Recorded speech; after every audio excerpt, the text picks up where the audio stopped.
Yang jadi masalah, ada orang minta yang lain dikabulkan, dia tidak. Ini masalahnya. Dan ternyata bukan Allah nggak ngabulkan, bukan.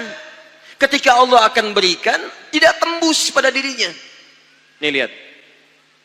Ini apa? Jangan katakan wallahu alam, gelas ya. Baik. Di atasnya ada apa? Tutup. Saya buka tutupnya. Perhatikan baik-baik. Ini apa? Spidol. Kalau saya masukkan ke dalam gelas, bisa masuk? Masuk. Lihat baik-baik. Sekarang saya tutup dengan ini. Masih bisa masuk? Tidak. Perhatikan baik-baik. Sulit. Saya ganti kemudian, misal dengan yang ini. Lebih halus. Saya tutup begini. Masih bisa masuk? Sulit. Mau dipaksa jadi masuk ke dalam, jadi kotor, tidak bisa diminum. Lihat baik-baik.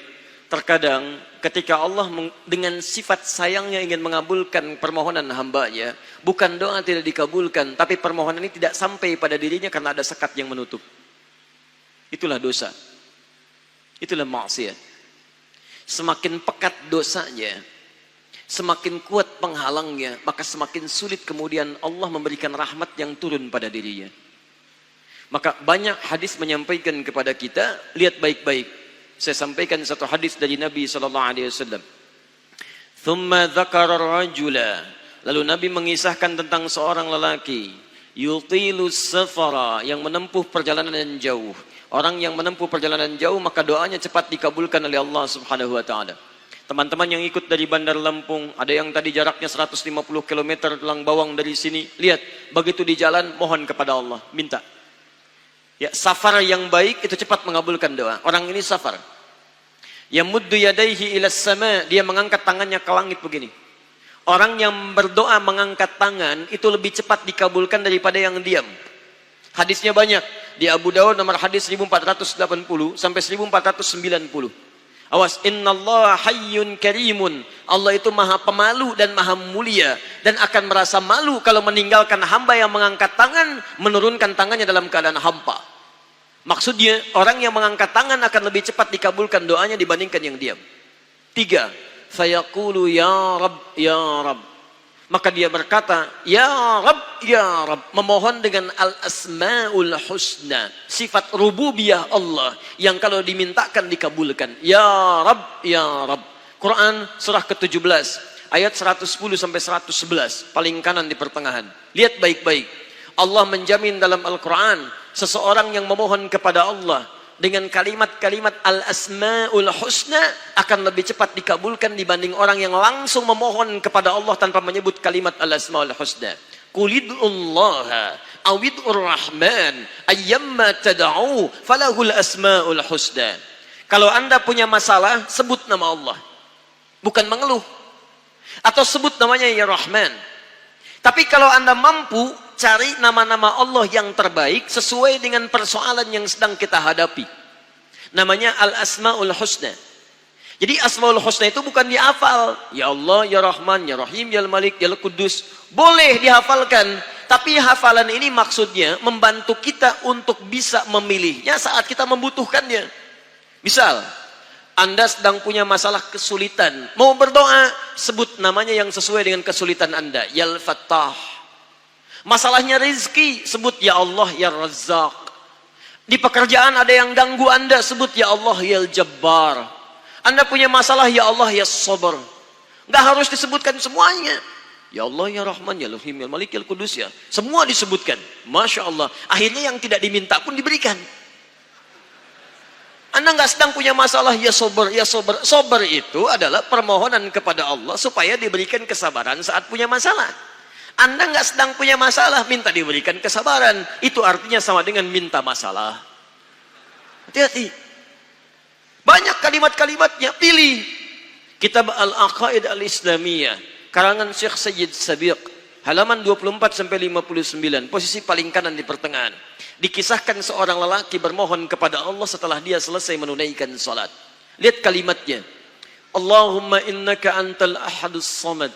Alladzi lam yalid wa lam yulad wa lam yakul lahu kufuwan ahad. Allahumma inni as'aluka an taghfira liya.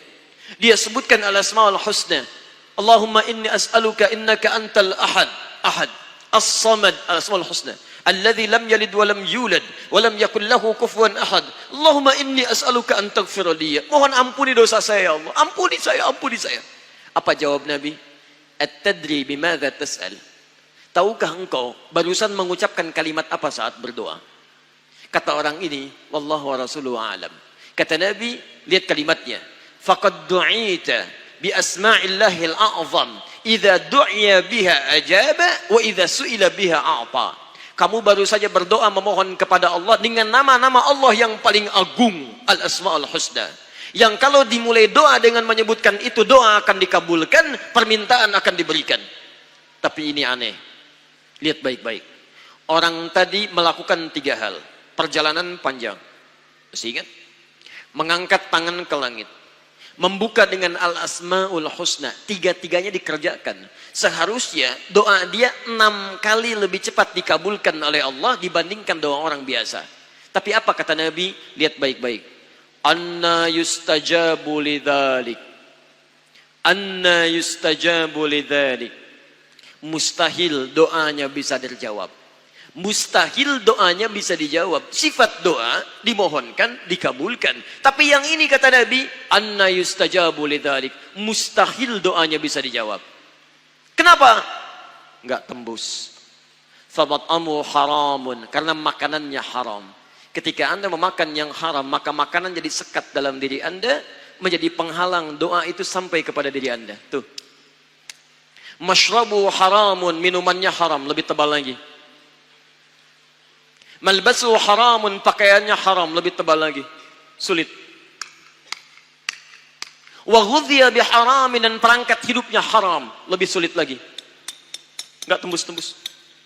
Yang paling celaka dibawa yang haram ke rumah, dimasak kemudian oleh ibunya, dibagikan kepada anak-anaknya, muncul haram di keluarga, maka sulit turun rahmat ke dalam keluarga itu. Makanya kalau sudah maksiat terjadi, maka mohon maaf, rahmat sulit diturunkan, hidayah sulit masuk dalam diri seseorang.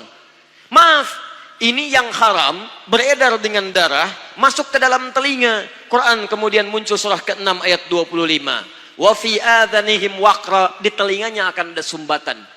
Bukan nggak bisa dengar, yang lain kedengaran. Cuman ketika diminta yang baik-baik, nggak tembus dalam telinganya. Konser musik di GBK, di Jakarta, Masya Allah, dari Lampung kedengaran. Masjid yang jaraknya 5 meter dari rumah, tak nyampe. Ini rumah dia, ini masjid, mikrofon masjid ke rumahnya begini nih. Sepeda ada, motor ada, mobil ada, kendaraan ada. Allahu Akbar. Hayya 'alas shalah. Gak dengar.